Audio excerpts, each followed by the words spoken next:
Welcome to day 13 of Natural Beauty Summit's Detox Your Beauty Regimen series. I'm Salome Sallehy, founder and president at Sugar Wax, a clean beauty company. And today we are talking about a different type of toxicity, the ever-present kind that sort of lives on the periphery of our awareness all the time. Toxicity of the mind. Although most toxins are invisible, we tend to think of them as physical substances that live outside of our body, and sometimes they sneak in and wreak havoc on our system. What if we acknowledge that our thoughts can also be rather toxic? So much so that they could disrupt our ability to have a healthy and loving relationship with ourselves. So much so that they too cause problems at the cellular level. What if we acknowledge that we are the actual creators of these toxins? I think that most of us can agree that our thoughts have a very direct impact on our experiences. Like when we experience stress or fear or anger, those are responses to our own thoughts, and they have a very clear and definite physical manifestation. The same logic applies to how we see ourselves every day, how we think of ourselves every time we look at ourselves in the mirror. My guest today, Kristen Arnett, has not only co-experienced this phenomena in front of the mirror with countless people, but she has actually crafted a solution to detox the mind. Stay tuned for my discussion with longtime clean beauty advocate and international makeup artist, Kristen Arnett.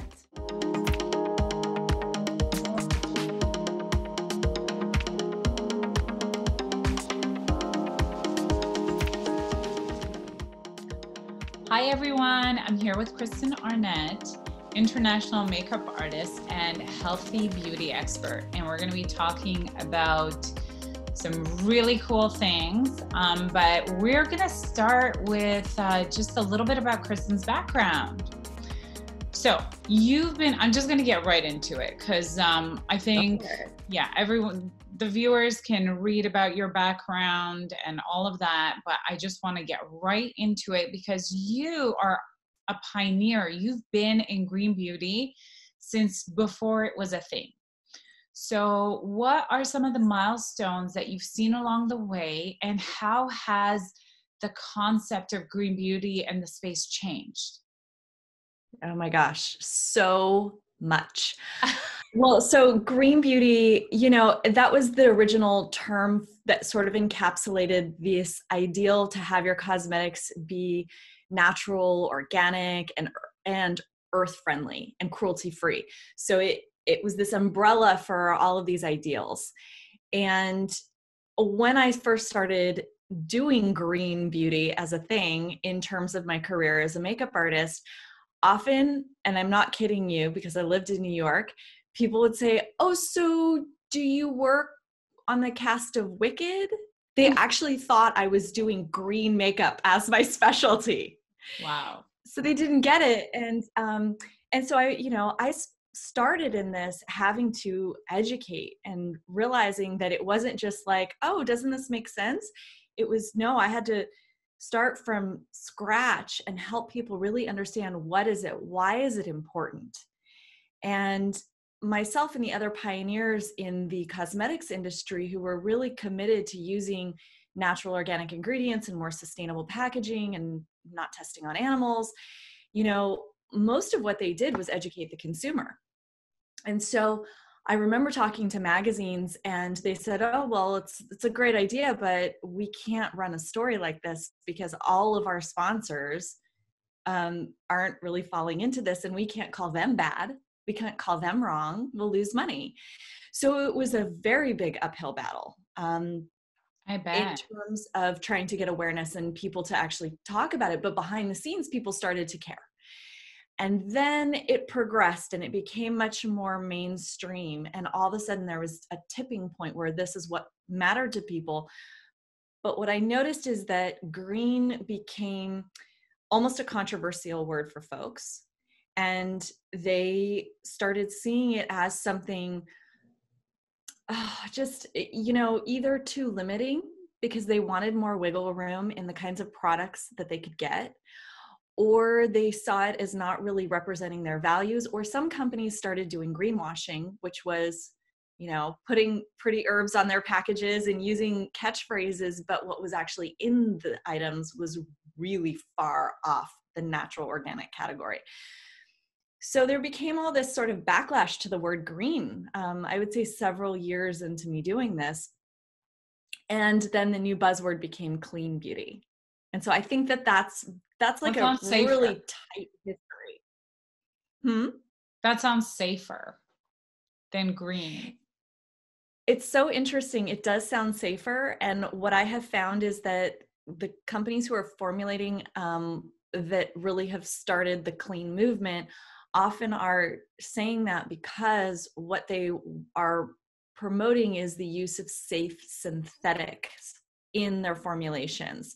So in a way, they've taken, they've given themselves more room to formulate by not just sticking with natural and organic ingredients in their purest form, but saying, hey, there are some safe synthetic lab formulated chemicals out there. Everything's a chemical, right? Like saying chemical free is wrong. Yeah. There's no such thing. Water is a chemical. Yeah. But the harsh chemicals and what are the safe things that we can use to formulate and create a better product with. And so I think consumers really latched onto that because it gave them the ability to have a little bit more in terms of texture and functionality that they were looking for, that they felt they couldn't get from the natural organic green beauty products. Right. And that kind of still persists today. And, there's still a lot of, I want to be clean, I want to be green, but it's not doing what I need it to do. So there's this, like, I guess, tension between function and health. And speaking about function, what are, like, has the function of clean green products changed over the time that you've been using them? Oh, Like, would you absolutely. say that, like, today, clean or green beauty products are as effective as their, like, maybe more toxic counterparts? That's a real tricky one to answer because I feel like they are two distinct categories, green and clean, for me, because I started out as a purist, really, and somebody who was looking for the fully organic, non-GMO, as close as I could get to pure, natural. You Um, started carrying raspberries to use as, like, lip stains, right? Well, I will tell you, I had a client, a very famous artist, older woman in New York City who, was part of the whole Andy Warhol clan. And she had a very significant autoimmune disease and she couldn't use anything that wasn't a plant or food based. And so we did a trial on her before we did the photo shoot and I used actual cut beets. I mean, this is what I had available. And so, yes, I have brought beets to set, although that's not like a really normal thing, right? That was No, that's incredible that but I you did wasn't, that, though. yeah, I mean, the thing is like, that's what I love about this is that, somebody who has very delicate and fragile health can feel confident in enjoying the ritual of beautification and decoration that's been available to us through plants for centuries and millennia. And that is what people were doing. So I really feel that there's something very beautiful about being able to connect directly to nature. Now, is that realistic when you're getting ready to go somewhere, pre-quarantine days, you're rushing off, and you're like with a beet Yeah. Okay, it's not that realistic, but for a lot of people. But I really feel that we had lost a lot of respect for what plants can do and the medicinal, efficacious results that plants can give. And so there are absolutely, in my opinion, skincare lines and makeup lines that perform very, very well, that are using whole plant ingredients. And I think a lot of times they're performing better. And here's why. The traditional cosmetics that I was seeing really upset model skin, because I was working all over the world, mainly on a subsection of models that were between the ages of 15 and 23. That's when your career in fashion exists as a model. And going New York, Paris, Milan, right? Like all those big cities, and all these girls from, Russia, Estonia, Africa, Brazil, like you name it, they were from all over the world. They started having reactions to traditional cosmetics. And it was a model who brought this up to me, that perhaps there was something toxic going on. And as I looked at it, what I realized in sort of digging deeper was that we have expected so much in terms of performance from cosmetics that actually we started putting things in them and on our skin that took away from our skin's natural ability to perform at a healthy, optimal level. Interesting. So there's the conundrum is, yeah, on one hand, you cannot get a 12-hour foundation that's going to fill in all your fine lines in the natural category, because you have to use so many alcohols and silicones and weird plastics to do that. I mean, you can get that if you want. You can get so are you doing it every day? Are you upsetting your skin every day? And then you're going to go and use skincare products that have all these other sorts of chemicals in them that have been designed not only to break down that makeup, because you don't want a double cleanse. You just want one cleanser to take off that kind of crazy makeup, and then leave your skin so stripped and off pH balance that now you got to put something else on top of it to try to bring it back to balance. Well, no wonder people are having so many skin issues, and they think they think that natural doesn't work. But the issue is that most of what we've been doing to our skin has taken our skin away from its incredible harmony that is possible for it. Yeah. And I guess over time of use and overuse, then your skin, it just kind of almost becomes like dependent on all of these structures to hold it in place. So Yeah. I'm going to shift gears a little bit. I mean, I don't know if I said that right. I'm going to shift gears here for a bit. Because that actually kind of is a great segue into this idea of looking a certain way. And you and I talked about this obsession to look 23 forever, like from the time that you're 15 till you're 75. And how strange that is. And odd that we want to encapsulate this very small period. So culturally, let's talk about culture a little bit. Where do you think that comes from, that obsession to stay 23 forever? Well, it's interesting. Without being, a women's study major and women's in media, I know that there's people who have really studied this, and they can break it down on a very micro level as to how this progression happened.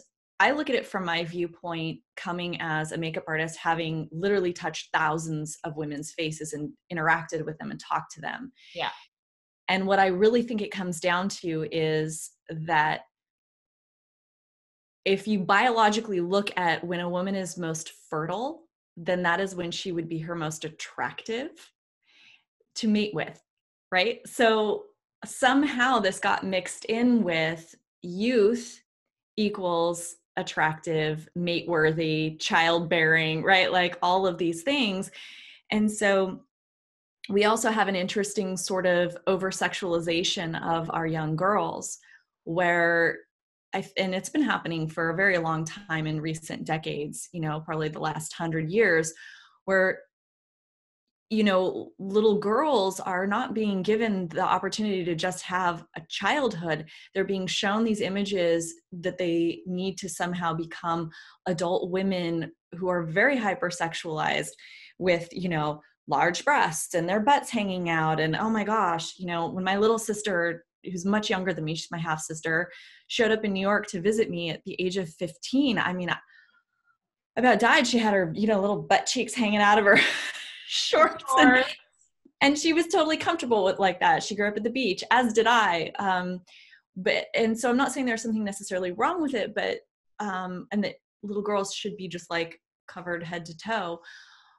But there is something where they are just pushed into wanting to grow up real fast, especially now, I think with Instagram, like the poses that are going on in the under 18 world of her friends are just mind-blowing to me. So I don't even know that they necessarily know what they mean, in terms of what they're portraying. And so you're trying to be older. And I remember that when I was in high school, like I really wanted to be older and go to the cool clubs and hang out with the cool people, but I looked like a little twig with no boobs and believed I was over 21. So no one believed it. And then we talk about aging, and that is that idea that you lose the youthful bloom, right? That you're drying up. I hear women say this. They're no longer attractive because they're not childbearing. And men their gazes, if we're talking about a traditional sort of heterosexual paradigm, their gazes are looking at the younger women, and they feel this need to keep up. And also, it's very confronting to look in the mirror and see your face change and to see things show up that were not there before. And as you get older, they do kind of like, oh, well, that wrinkle, oh, it's just because I didn't get like a great night's sleep. Okay, but it went away. And then all of a sudden that wrinkle is like, it's there. Parking, setting up a tent. Yeah. It goes nowhere. So we have to confront this, and essentially we're confronting our own mortality. We're confronting that time is marching on across our face. And we don't have a lot of conversation in our society around what it means to grow older and wiser and confront our death. So, I mean, if you want to talk about it from a big zoomed out scale, right?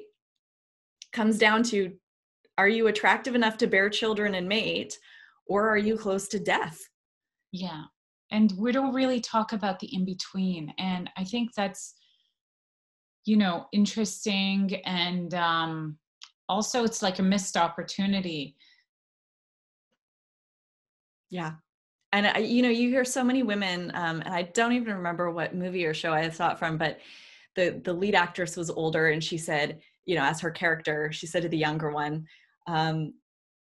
if I had to do it all over again, I would take naked photos of myself every single day and appreciate what you have right now. Because, the younger one was complaining about like, well, I want to lose 5 pounds. And she was like, no, because one day you're going to think, how much time and energy have you wasted really despising or disliking or even hating the moment that you have right now to appreciate the way that your body is, the way your face is.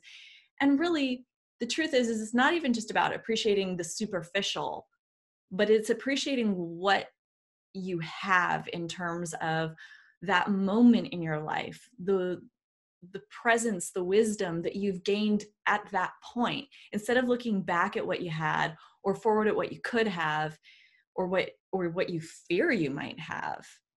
That's not helpful, because you really don't know how much time you have. That's, on the most basic level, just being really happy about being alive. Like it's as simple as that. I think it could be as simple as that. And I think sometimes we get really caught up in the complexity that we forget the basics. And the reality is that we do all age. And maybe it's not as celebrated in our culture as it could be. But I guess one of the things I want to kind of, probe with you about is, where is that fine line between like taking care of myself from like the environmental or like lifestyle tools versus like obsessing over like the wrinkles and the spots and like the maybe the underlying mortality of it. Like, where's that fine line that's healthy? Because I know you're not like a psychologist, but you've seen a lot of women confront beauty and themselves. So I kind of want to hear your perspective on this. Well, I guess I should back up a moment and just say, while my career worked with fashion models mainly who were younger, on the flip side of that, the majority of my clients in the 20 years that I've been in the cosmetics industry were women over 40. And so even since the age of 19, I've been helping women over 40 learn to do their makeup. And that is where I started to hear the same things over and over again. And what I noticed was that no matter who it was sitting down in my chair, whether it was a young supermodel, a celebrity, musician, actor, but I should preface women because men didn't do this. VIPs at high banking institutions, like major people, right? Across the board, these women would sit down and tell me the thing they wanted me to fix first. And I can count on one hand the amount of time somebody's just sat down in the chair and was like, make it extra. Like I feel great and I just want you to do beautiful work on me. Very few times. So what most women are coming to is when they have to get this close to me and they feel vulnerable, their vulnerability immediately comes out in, oh my God, you're going to see the thing I don't like about myself. You're going to see the thing that when I look in the mirror, I laser focus on.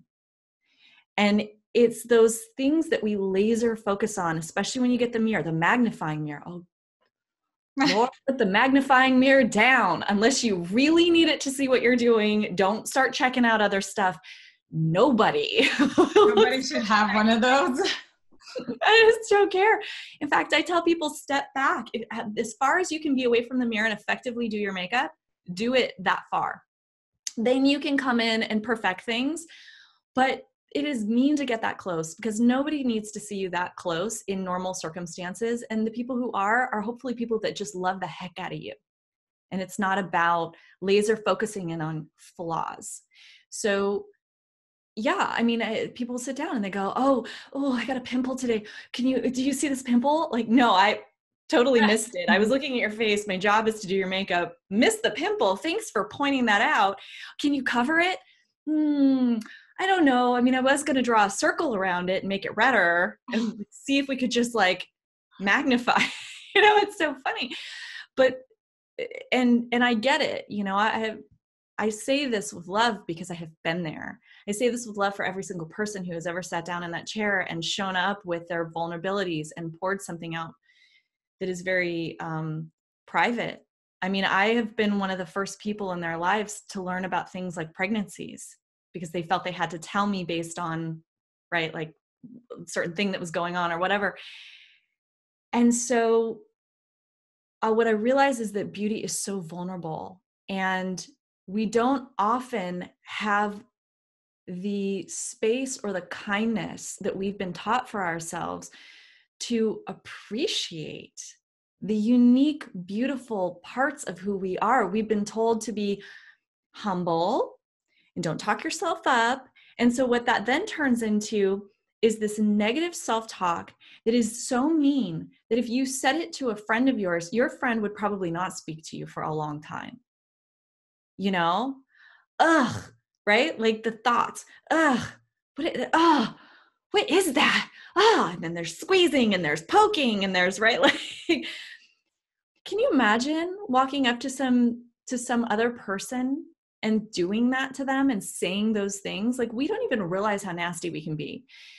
So I think the line is, do you even have a line? Do you even know that there is a point with which you cross where you're actually being really nasty to yourself, and it is taking away from your energy and your vitality and your self-worth and your love and your ability to be a beautiful, powerful human being, because that is who you are.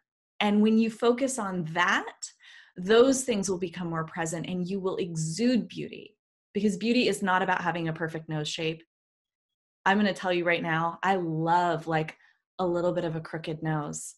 I love like things on the face that I can find something about every person where I'm like, ooh, look at you.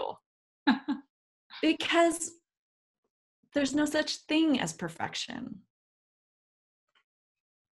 Well, I think it's really interesting because you get to sit with people when they face the mirror.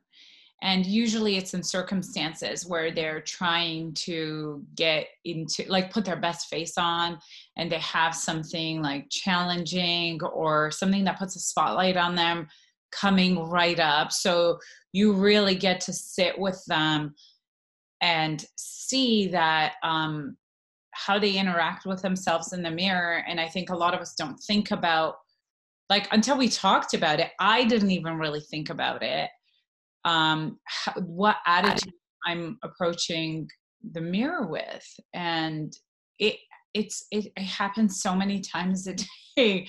And yeah, like, I think just being mindful of that could maybe be the start of drawing where that line is, like how much self-care that makes you feel good and like is reasonable, and what is reasonable to you might be different than someone else. I mean, aging looks so different for everyone.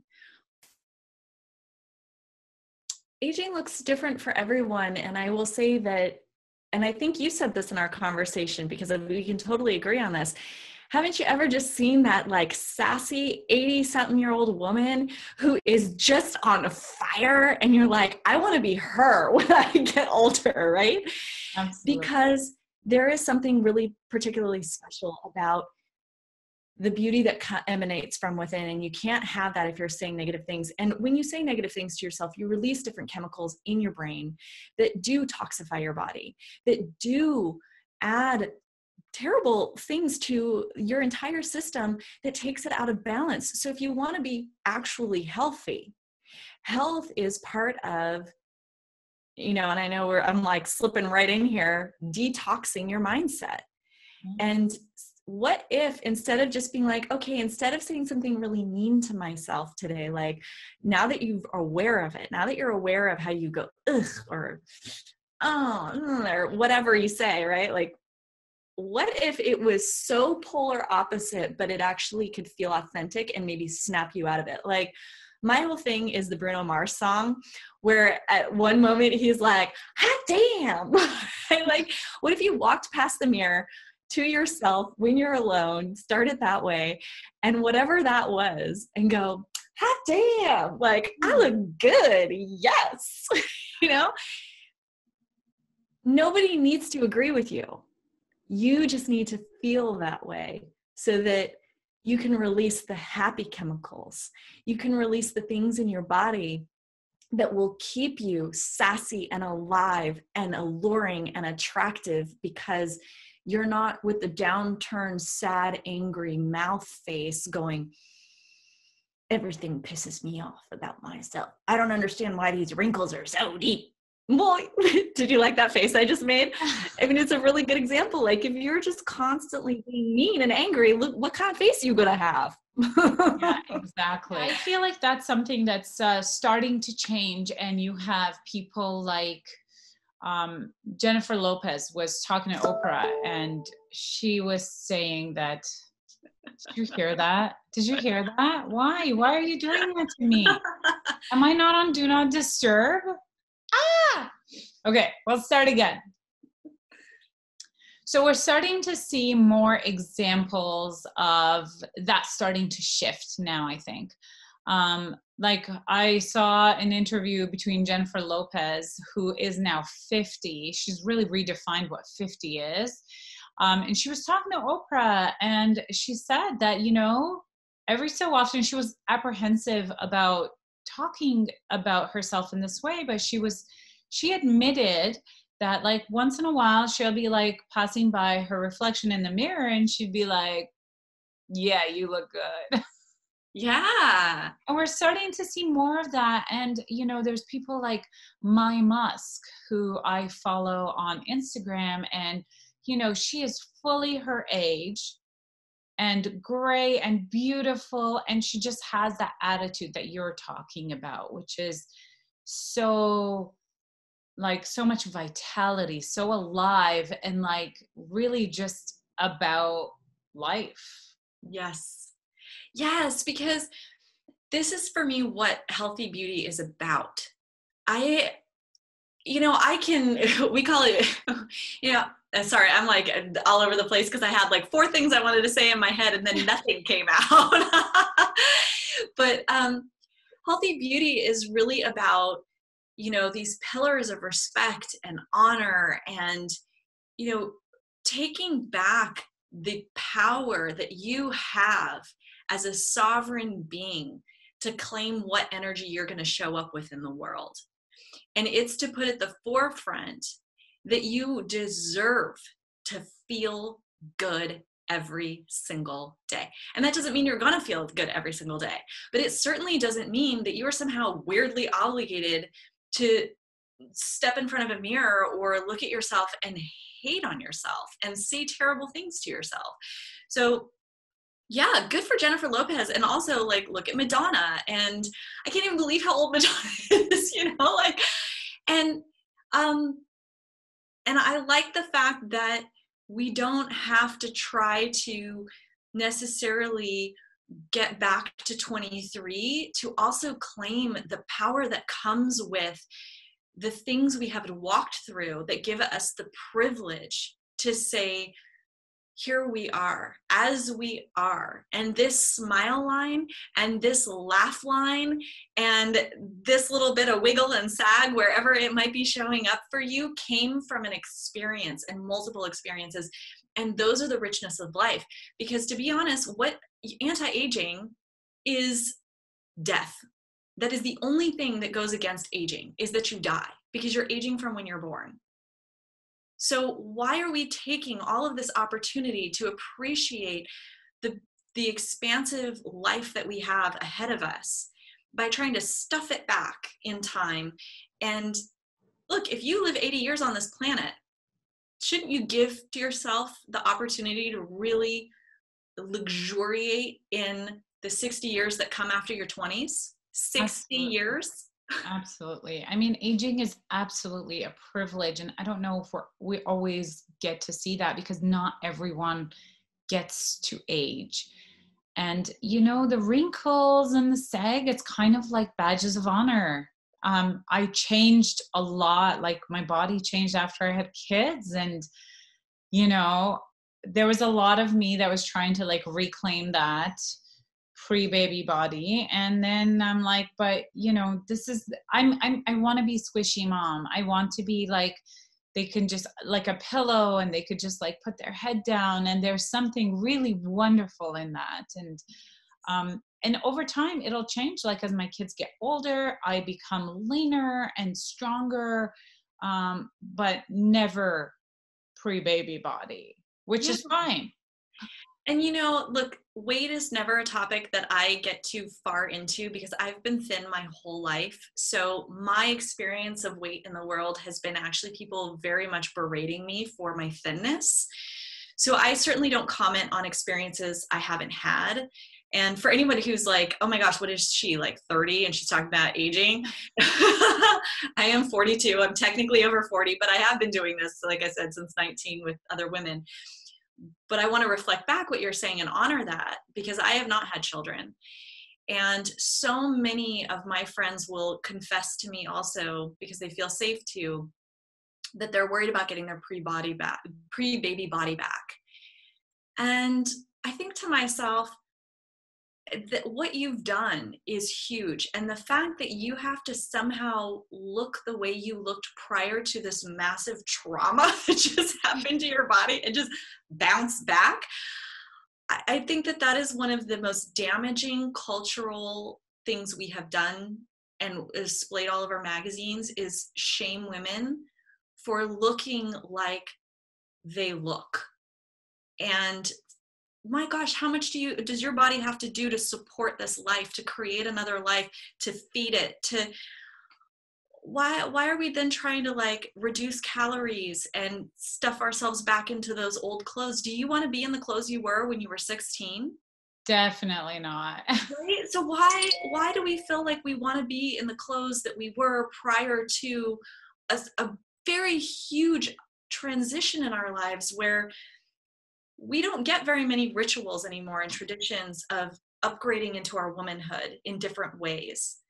So yeah, I don't want to be forever young. I want to be honored for getting older. Yeah. And,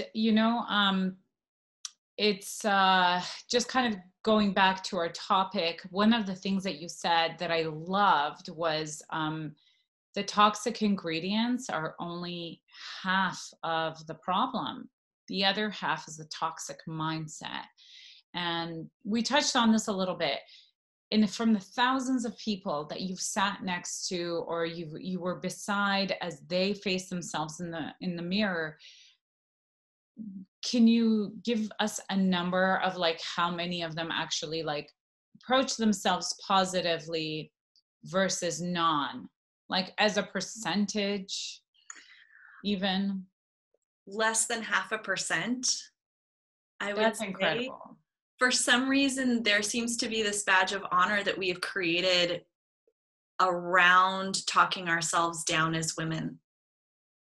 I don't know if you've ever seen Amy Schumer's video skit on this, where all these girlfriends are meeting in New York City, and one of them shows up and she's like, "Oh, I love your outfit." She's like, "Oh, this terrible thing," or whatever, and they will compliment one, and that person will immediately discard the compliment and say something hateful about whatever was just complimented. And Amy walks in at the end of the skit, and they're like, "Oh, Amy, we love your blah blah blah," and she accepts the compliment. Yeah. That's it. And their minds explode, like they don't know what to do with it. Because what are we doing that it's become a badge of honor to complain about things instead of celebrate things? Yes. And I think this is a great segue into the amazing work that you've been doing around, we talked about it, mirror work. And I want you to like maybe give us like a little bit of an overview of what that looks like. And for everyone who's tuning in, we're going to be sharing couple of things from Kristen that she very generously is sharing with the audience. One is the Toss the Toxins checklist, which you'll all be getting. And the other one is a guide for mirror work, which I had never heard about until I spoke to Kristen. And since our last discussion, not only did she kind of give me an overview, but I've also tried it. So let's hear a little bit about what it is first. Yeah.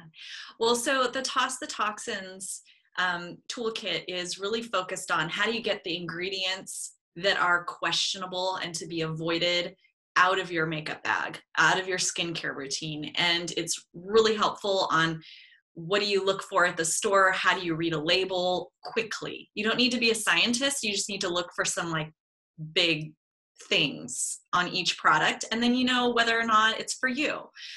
And so that helps you kind of walk through that process. And I'm definitely not an all or nothing person.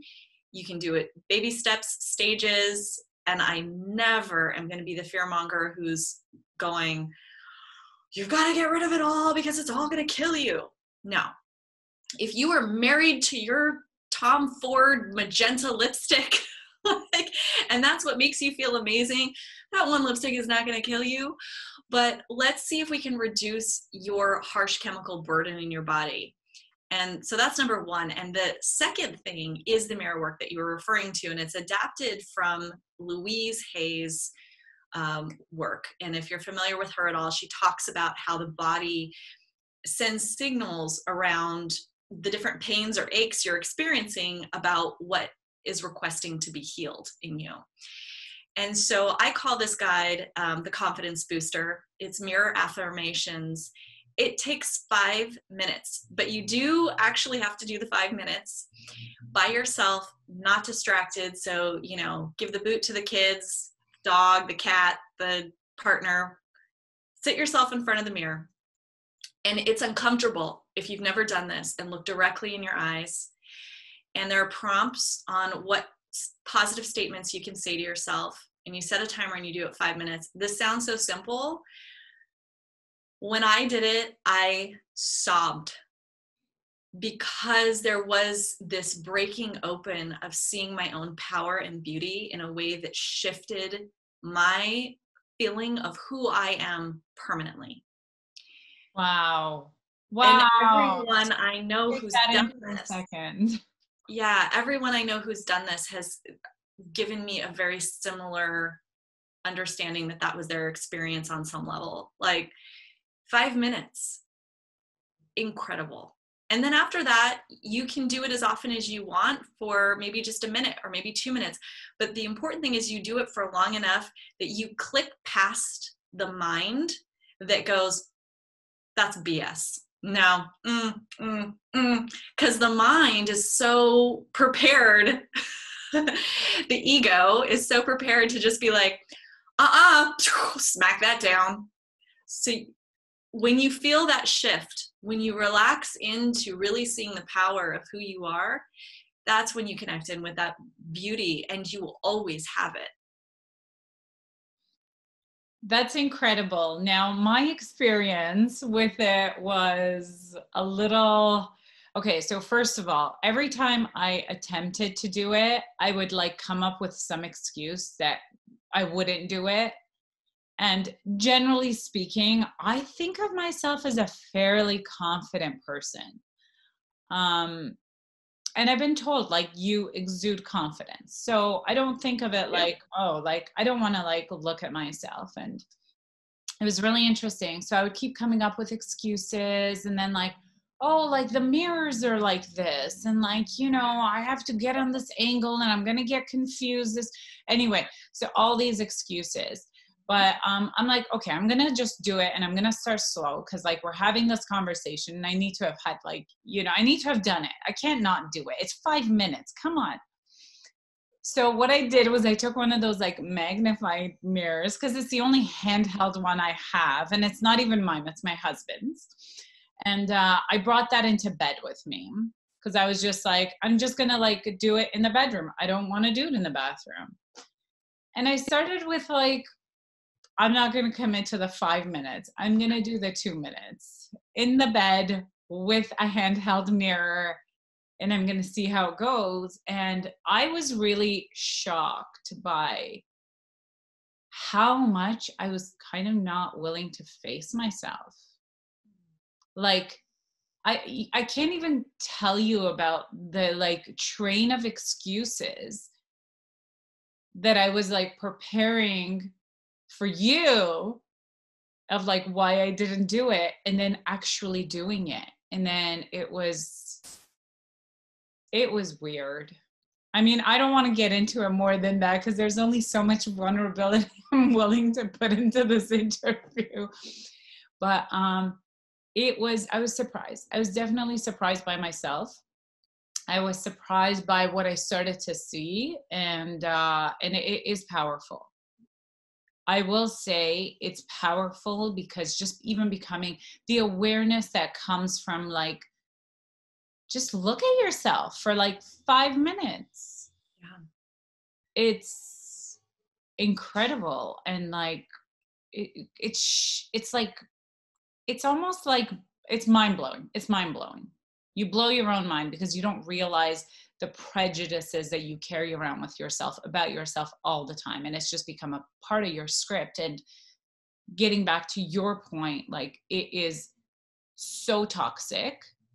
We've, you know, we're a ways from like, you know, where we may have been in terms of on the awareness scale, like 30, 40, 50 years ago. And we know that our thoughts impact our body and reality and like cells to the cellular level.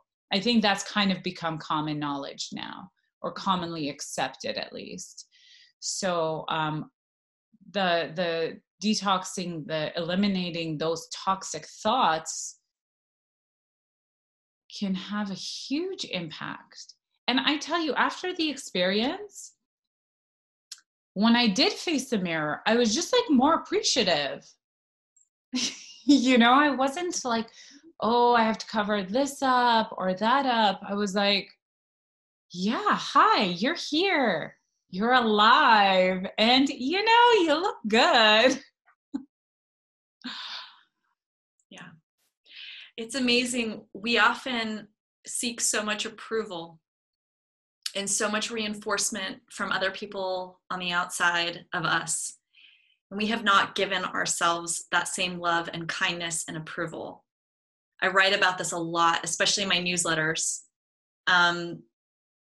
because we're holding back so much love from ourselves, the opportunity to just be the thing that we crave the most, which is to see ourselves in this compassionate and loving way. And I'm so glad that you did it at the exercise. And what you'll find is if you do it again, it will be easier. Oh yeah. No, I'm planning it. I have a date with myself in front of the mirror this weekend. I love knowing that. And it's just 5 minutes, but wasn't it like, I was laughing with you because when you started talking about the excuses, and that's the ego, right? Showing up and being like, we're not doing this. Because it doesn't want to be revealed. It doesn't want to be revealed for the tape recording that you've had going of all the negative thoughts, because that's keeping you in a very safe identity. But the truth is like, you decide who you are. You decide how you feel about yourself. And it's not just about staring at yourself for 5 minutes. It's about saying those statements that give you something different to replace that story with. And I think one thing that you shared on our last conversation that I think is really important is starting with statements that feel authentic and true. Yes. And, maybe starting with like, I'm beautiful might not feel real, like on try one. Right.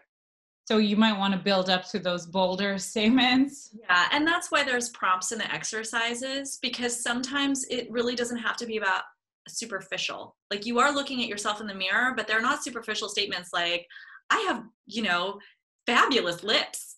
I mean, you can say that, but they're really more about the I am energy. And they're really more about cultivating something a little bit deeper. So yes, start with something that's accessible, because if you have too much mind chatter that's like, that's going to be really hard for you to get past. But I also do challenge you at some point to up level the statements that you say. So start with the ones that are accessible, and then see what happens if you stick with one where the mind's going, and get curious about how you can really step into something like that, because that is going to reveal so much more. And that's some deep work. Like, talk about probably like 5 therapy sessions in one. If you are willing to go there, it's actually not that scary when you get out. It's more, like you said, mind-blowing. Yeah. And I think that's actually a really good way of putting it, because you're doing the work yourself. You're not outsourcing it to a therapist. You're saving a ton of money and time. And you're welcome, people. You're welcome. When you feel better about yourself, just in general, you're going to save a lot of money and time and energy, because you're not going to be chasing products that trigger deep self-esteem wounds. That's what they're basing their marketing on. Yeah. You're going to find products that resonate with honoring yourself from a healthy place. And so instead of having a wasteland of crap in your bathroom, you're going to go to companies where you're like, that feels like it has integrity. That feels like it's for me. And you're not going to go to the fix it mode of, I don't know, maybe I should just buy this thing because I saw an ad for it and it triggered my stuff. Insecurities. Yeah. Yeah. Actually, as a product person, like a brand and a manufacturer, like, we're really conscious of this. And I am seeing other brands doing like similar to what we're doing, which is we have this huge filter of like all of our messaging is not intended to be like you need us or you need our product to be whole or perfect or better. It's, use it where you want, like banish the hair where you want and keep it where you want, because you're unique and you're you. And I'm seeing a lot of other brands also steering in this direction of like, we're not here to make you feel better about yourself. You're great just as you are. And if you want to do something about whatever, whether it's like the color of your lips or like, you just want to try, like add some sparkle to your whatever cheekbones, we're here to help. And this is exactly my philosophy too. I'm in quarantine. I live alone. I'm shaving my legs. Why? Some people that's shaving and start sugaring, but that's another conversation. Well, you know what right, I'll switch. But I guess what I'm saying is like, it's for you. I'm not removing my hair for someone else or because anyone is going to see it. I'm doing it just because I want to. And it's for me. And the same thing with makeup. It's always been a very tricky path for me to walk because on one hand, I really believe that nobody needs makeup. You don't. You also don't need clothes. You don't need jewelry. You don't need a blowout. You don't need a lot of things that also can add beauty and expression and delight to your life. So this is part of that healthy beauty philosophy is really, can you use cosmetics? Can you use the way that you treat your body as that ritualistic adornment, appreciation, honoring, respect, so that you're claiming the power in what makes you feel good. And the days that you don't, it's not because you are a bad, lazy, whatever terrible thing you want to call yourself person. It's just because you didn't. That's it. And you're still fine. And you're still great. And I think that's a perfect note to end this on. And I would love to hear from people who try this exercise. Please. Share with us on social, share with Natural Beauty Summit. We'll include links and handles for Kristen, Natural Beauty Summit, and myself. But I'm really curious to see, like, if you do it, how do you harness that courage to do it? Because I could use some help with that. And then when you do it, what are the results that you're getting? I'd love to get some feedback on this because the exercise is incredible. Thank you so much, Kristen, for being with us, sharing, and so generously sharing these two programs with the audience, and just for being you. You and I could talk for hours, but we're going to wrap it up. Absolutely. Thank you so much. And everyone who's watched to this point, I can't wait to hear your experience and sending you all so much love. Thank you. Okay, Kristen, take care. Have a good day.